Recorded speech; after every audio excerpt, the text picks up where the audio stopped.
여러분 안녕하십니까? 뉴스라이브 문을 엽니다. 9.13 부동산 대책 이후 서울 강남권의 아파트값 하락세가 비강남권으로도 확대되고 있습니다. 그동안 대표적인 오름세를 보여왔던 용산구도 지난주 3년 10개월 만에 하락했다고 하죠. 25개 자치구 가운데 하락세로 돌아선 곳은 아직 5곳이지만 집값이 떨어지는 다음 지역은 어디일지 이목이 집중되어 있습니다. 11월 5일 뉴스라이브 지금부터 시작합니다. 오늘의 헤드라인입니다. 노원구의회가 외유성 연수 논란에 휩싸였습니다. 장소와 경비도 비공개로 하고 있어 눈총을 받고 있습니다. 지난 9월 공공주택 목소리가 구로구가 주민자치의 IT 기술을 더한 리빙랩 운영에 들어갔습니다. 주민 스스로 문제를 논의하고 연구까지 주도하고 있습니다. 마을 단위의 라디오 방송인 서대문구 가재울 라디오가 개국 5주년을 맞아 마을 미디어에서는 처음으로 FM 방송을 시도하고 있습니다.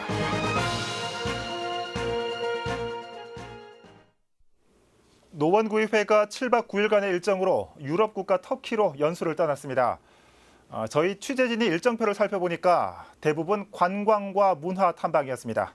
외유성 연수라는 지적이 일고 있습니다. 첫 소식 박선아 기자의 보도입니다. 임시회가 끝난 지난달 29일 노원구 의회가 해외 연수를 떠났습니다. 목적지는 유럽 국가 터키. 21명 의원 가운데 이경철 의장을 비롯해 의원 15명과 사무국 직원 6명이 동행한 것으로 확인됐습니다. 7박 9일 일정의 소요 예산은 총 8,200여만 원. 한 명당 360만 원의 경비를 지출하는 셈입니다. 일정표를 살펴보니 관광지 탐방이 대부분. 성소피아 성당과 카파도키아, 파무칼레 지역은 터키 관광 1번지로 유명한 곳입니다. 7박 9일 동안 현지 기관 방문과 담당자 만남은 5시간 30분에 불과합니다. 동행하지 않은 의원조차 외유성 연수라고 꼬집는 이유입니다. 터키라는 도시 8군데 도시를 지금 방문하겠다라고 돼 있는데 많은 부분은 또 뭐 가서 뭐 체험이나 역시 뭐 그 기존하고 크게 다를 바가 없을 것 같다라는 생각이 듭니다. 아무리 당신이 이렇게 잘 다져서 많이 배워보겠습니다 하면 지금들이 찍어줬을까? 나는 터지더라고 보는데 이게 나 참기로 가장 배짱 좋다 생각해. 배짱 좋은 곳이 뭐 터지도 아니면서 간다 하면 어때? 배짱 좋은 곳이. 의회 사무국 측은 해외 연수의 경우 주민 눈총이 따갑기 때문에 장소와 경비 등을 비공개로 할 수밖에 없다고 토로합니다. 동행하는 직원조차 불편함을 느낀다는 것입니다. 지금 저희가 좀 100이면 100 싫어하죠. 편안하게 친구나 가족끼리 갔다 오면 좋지. 하지만 일이잖아요. 가족들님도 모시고 잘. 상임위별 혹은 의원 간 소단위로 연수를 간 적은 지난 7대 의회에서도 있었습니다. 하지만 이번처럼 의원 전체가 연수를 떠나 의회가 공백 상태가 되진 않았습니다. 당장 오는 20일부터 정례회와 행정사무감사가 계획돼 있어 시기적으로도 부적절하다는 비판이 일고 있습니다. 딜라이브 서울경기케이블TV 박선아입니다. 강동구민들 사이에서 정부의 주택정책을 성토하는 목소리가 높아지고 있습니다. 신혼부부들을 위한 공공주택 3,500세대를 강동구에 공급하기로 한 것이 핵심입니다. 주민들은 정부가 강동구에만 공공주택을 밀어넣고 있다며 반대 목소리를 이어가고 있습니다. 박영찬 기자입니다. 교통불편 가중하는 함의개발 반대한다! 반대한다! 반대한다! 반대한다! 강동구 고덕동 주민들이 거리로 나섰습니다. 신혼부부들을 위한 공공주택 수천 세대를 강동구에 조성하겠다는 정부 발표가 있었기 때문입니다. 정부안에 따르면 2020년까지 고덕 강일지구에 신혼부부들을 위한 공공주택 3,500여 세대가 들어서게 됩니다. 향후 6년간 신혼부부들을 위해 서울에 들어설 공공주택들 중 절반 이상의 규모입니다.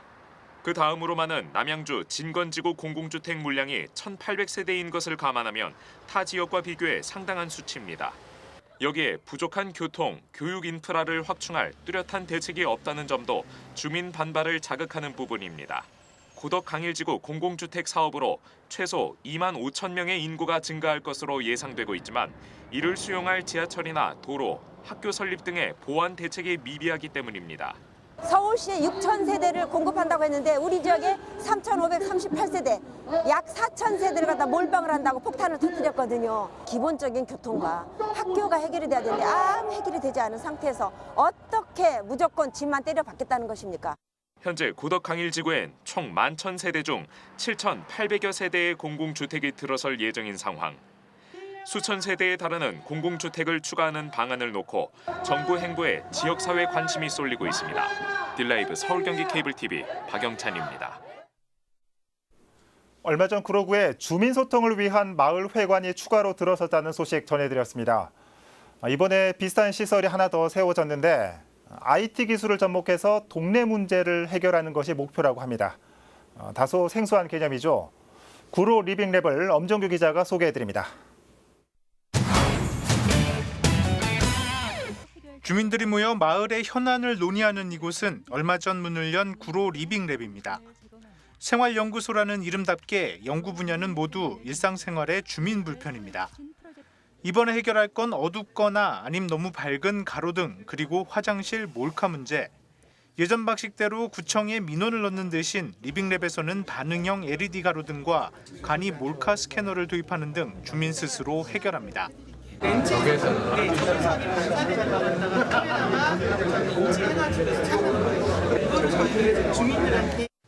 리빙랩은 이처럼 동네 주민들이 동네 문제를 고민하고 해결하는 장소입니다. 기존 주민 커뮤니티 시설과 다른 점은 IT 기술을 접목한다는 점. 주민들이 생활 불편을 발굴하고 IT 전문가와 관련 기업, 구청과 함께 해결책을 마련하는 구조입니다. 안전에 관한 것들, 여러 가지 문제들을 우리는 스마트 도시 기법을 이용해서 해결할 수 있는 기반을 가지고 있습니다. 그래서 구로구는 리빙랩 성공의 열쇠는 주민들의 관심이라며 생활 불편을 해결하고자 하는 주민들의 적극적인 참여를 부탁했습니다. 딜라이브 서울 경기 케이블 TV 엄종규입니다.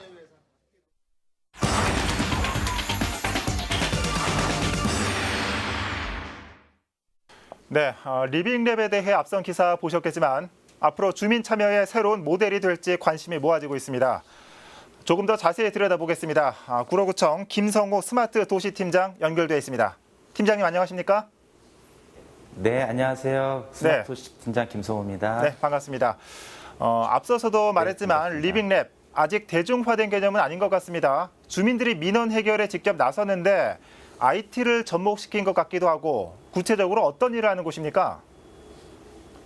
네, 간단히 말씀드린다면은 실제 지역 마을 단위의 어떤 지역의 어떤 문제 요소들을 그 주민들과 함께 그리고 외부 전문가와 그리고 적정 기술을 보유하고 있는 IT 기업들과 함께해서 마을 지역의 어떤 문제점들을 같이 인식하고 공감하고 그런 부분들을 해결하는 어떤 그런 공간이라고 보시면 될 것 같습니다. 네, 주민들이 직접 참여한다가 핵심인 것 같은데 구로에는 마을회관도 그렇고 주민 커뮤니티 시설도 많습니다. 얼마 전에 마을회관 소식도 전해드린 적이 있는데 이 둘의 차이점은 어디에 있을까요?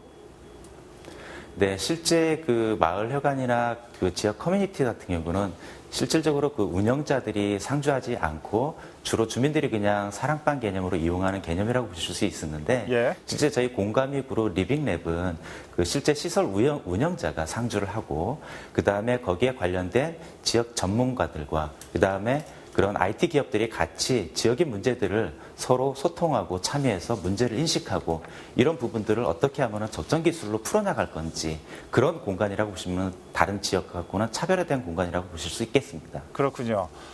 이 생활 불편 해소에 기존에 출시되어 있는 IT 제품들이 활용될 것 같은데 주민들이 직접 제품 제작 과정에도 참여를 한다고요? 네네.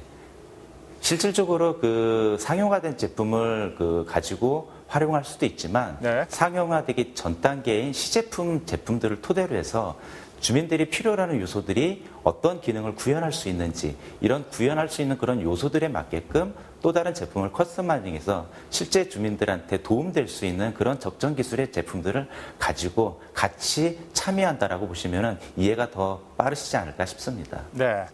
이 리빙랩은 크게 보면 구로구의 스마트 도시 조성 사업의 일환인데 이 스마트 도시 조성 지금 어디까지 와 있습니까?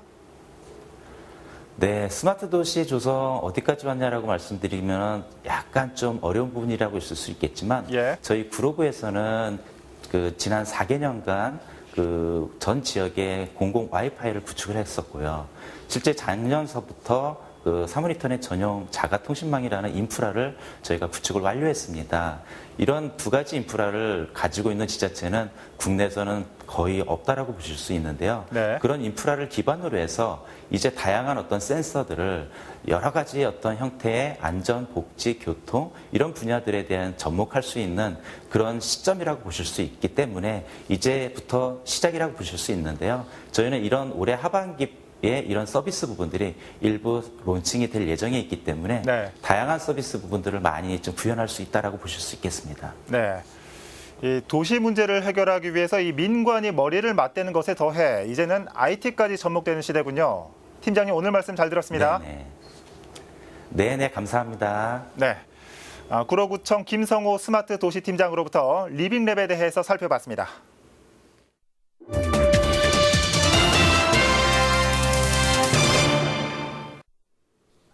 공동체 라디오라고 아십니까? 소출력 FM 라디오로 반경 1km 내외에 송출되는 라디오 방송을 말합니다. 서대문구에서는 공동체 라디오가 5주년을 맞아 공개 방송을 마련했습니다. 오신영 기자입니다. 안녕하세요. 시혜정원입니다. 오늘은 저희가 구성이 저희가 이제 2018년도 1월부터 12월까지의 시인들을 다 낭송을 할 거예요. 시인 4명의 신앙송으로 시작된 라디오 방송. 방송의 출연과 제작을 맡은 사람들 모두 마을 주민들입니다. 오늘은 라디오 부스가 아닌 공개 방송 무대에 섰습니다. 오는 6일까지 청취자도 현장에서 방송을 직접 보고 참여도 할 수 있도록 마련한 겁니다. 유튜브와 SNS에서도 실시간으로 방송돼 주민들과 소통할 수 있도록 했습니다. 라디오하고 이렇게 영상이 나가는 거잖아요. 그게 좀 걱정돼요. 생방송 하니까 좀 긴장이 좀 많이 돼서 처음에 좀 버벅거렸고요. 그러나 이제 우리 주민들 다 주민들이거든요. 주민들 같이 하니까 되게 좋아요. 서대문구 마을 미디어인 가재울 라디오는 5년 전 주민들이 모여 시작됐습니다. 서울시가 추진한 마을 사업으로 첫 발을 내디뎠지만 이제는 서대문 가재울 지역에서 없어서는 안 될 주민들의 소통 공간입니다. 현재는 전파관리소에서 임시 허가를 얻어 방송을 하고 있지만 궁극적으로는 지역을 대표하는 라디오 방송국이 되는 게 목표입니다. 우리 마을 라디오들도 전파를 이용을 해서 할 수 있는 것들이 있지 않을까 생각을 했고 장기적으로는 이런 마을 라디오들도 전파를 가지고 지역에서 이제 전파를 통해서 라디오 방송국이 될 수 있는 것들이 좀 모델이 있을 수 있겠다는 생각이 들어서 주민이 만들고 주민이 듣는 가재울 라디오는 주파수 FM 100.3MHz에서 청취할 수 있으며 유튜브 채널과 페이스북 페이지 가재울 라디오에서도 만나볼 수 있습니다. 딜라이브 서울 경기 케이블 TV 오신영입니다.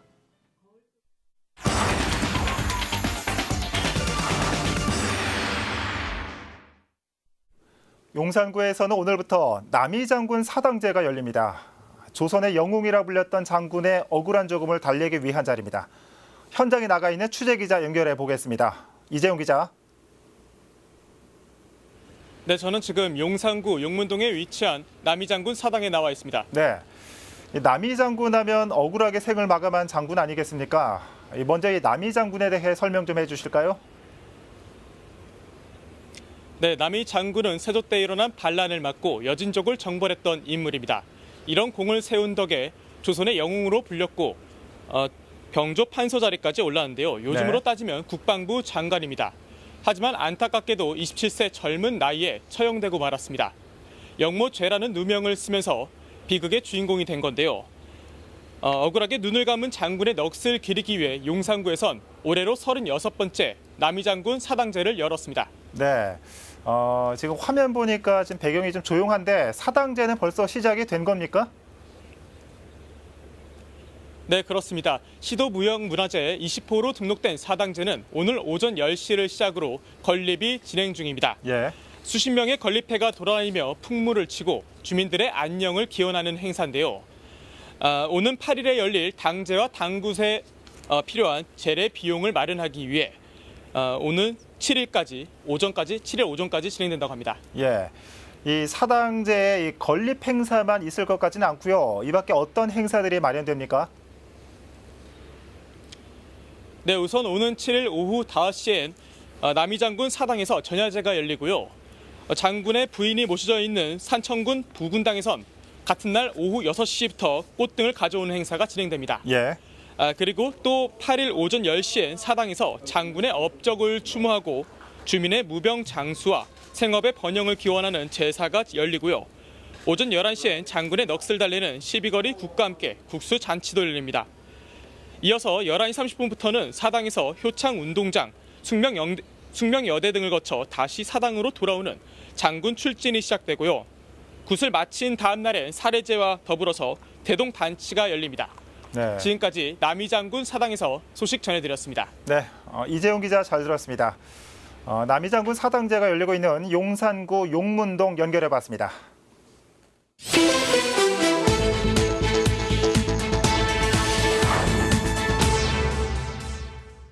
11월 3일 새벽 0시쯤 강변북로에서 구리 방향으로 달리던 카니발 승용차가 가드레일을 들이받고 전복되는 사고가 발생했습니다. 이 사고로 카니발 승용차 운전자 27살 윤모 씨가 다쳐 병원으로 옮겨졌습니다. 경찰은 운전 미숙 여부 등 사고 원인을 조사하고 있습니다. 11월 2일 저녁 6시 50분쯤 서초구 잠원동의 한 빌딩에서 부주의로 인한 화재가 발생했습니다. 이 불로 인명피해는 없었고 건물 일부와 세탁기, 선풍기 등이 불에 타 500만 원 상당의 재산 피해가 발생했습니다. 소방당국은 3층 거주자의 부주의로 불이 난 것으로 보고 정확한 화재 원인을 조사하고 있습니다. 뉴스라이브 사건 사고였습니다.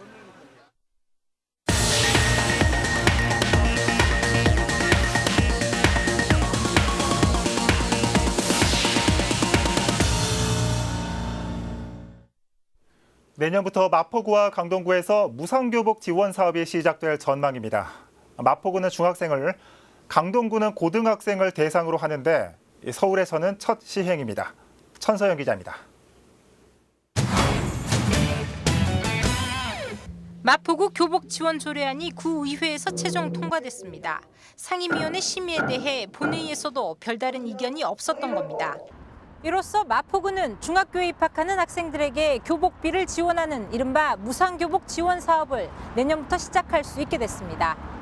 지급 대상자는 2,700여 명으로 1인당 지원 금액은 30만 원 선, 마포구에 주민등록을 두고 있어야 하고 교복을 먼저 구매한 뒤 교복비 지원 신청서를 작성해 제출하면 구가 비용을 지원하는 방식입니다. 마포구에 주민등록을 되어 있는 내년에 2019년도에 중학교 입학하는 1학년 학생을 대상으로 해서 지원을 해주고요.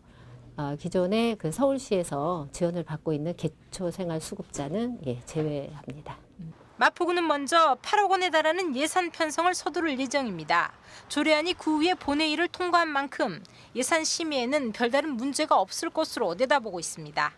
앞선 지난 9월에는 강동구에서도 교복 지원 조례안이 통과됐습니다. 내년부터 2020년까지는 고등학교 입학생들에게, 2021년부터는 중학생까지도 확대하는 내용을 담고 있습니다. 역시 주민등록이 강동구로 돼 있어야 하고 지원금은 서울시 교육청 교복 상한액 기준인 30만 원 선입니다. 내년에는 고등학교 1학년 신입생만 합니다. 내년에는 고등학교 2년 동안 하고 그 한 해 더 가서 이제 2019년 21년에 중학교 가려고 해요. 이미 저희가 이제 예산 같은 경우 내년 예산은 반영해놨고요. 한편 무상교복 지원 사업은 2018년 현재 성남시 등 전국 27개 지방자치단체에서 시행되고 있습니다. 서울에서는 내년 시행이 첫 사례로 보편적 교육복지 개념이 확대되면서 제도는 점차 확산될 것으로 예상되고 있습니다. 딜라이브 서울경기 케이블TV 천서연입니다. 내 아이의 미래를 위해서 학부모들이 직접 나섰습니다. 노원 지역 학부모들이 교육포럼회를 조직하고 운영에 들어갔습니다. 박선아 기자의 보도입니다.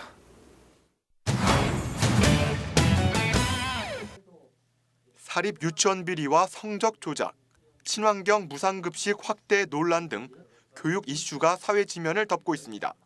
내 아이의 미래가 걸린 문제임에도 정작 당사자인 학부모와 학생은 발언권이 없습니다. 교육 당국의 입만 바라볼 수밖에 없는 현실. 질 높은 정보 제공과 참여 확대를 위해 학부모들이 교육 전선에 뛰어들었습니다.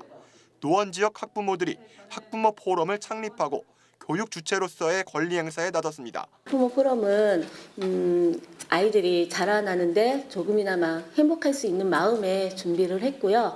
여러분들의 뒤에서 앞에서 끌어주시면은 아주 잘 될 거라고 믿고 생각합니다. 첫 회의 강연자로는 서울교육을 책임지고 있는 조희연 서울시 교육감이 초청됐습니다. 자신의 교육 철학을 설명하는 동시에 학부모들의 교육 참여의 중요성을 강조합니다. 그래서 교육을 통해서 부쩍 달라진 성숙한 나로 변해야 되는 거잖아요. 지적 성숙, 인격적 성숙. 이게 교육을 통해서 하는 게 두 가지 아니겠어요? 지적 성장을 교육을 통해서 하는 거. 학부모들의 자발적 참여에 지지와 응원의 목소리가 쏟아졌습니다. 지역 정치권도 물심양면 아낌없는 지원을 약속했습니다. 교육의 주체인 학부모들이 나서서 이제 본격적으로 내 목소리도 내고 또 우리 아이들을 부모들이 대변해서 새로운 길을 열어가 보겠다 이런 취지죠. 노원 교육 포럼은 앞으로 교육 지원 사업 추진과 전문가 초청 강연을 계획 중에 있습니다. 더 많은 학부모의 참여를 유도하는 홍보 활동에도 적극 나서겠다고 밝혔습니다. 들라이브 서울 경기 케이블 TV 박선아입니다.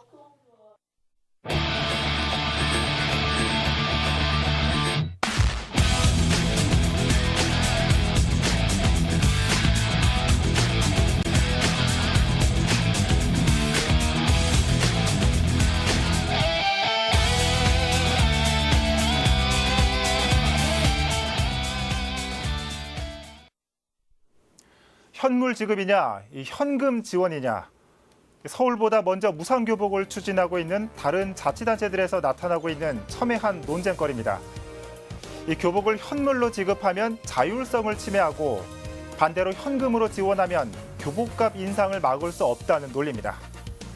서울 일부 자치구도 이제 막 무상교복 걸음발을 떼는 만큼 이에 대한 사회적 합의와 공감대 형성 마련도 필요해 보입니다. 뉴스라이브 마칩니다. 시청해주셔서 고맙습니다.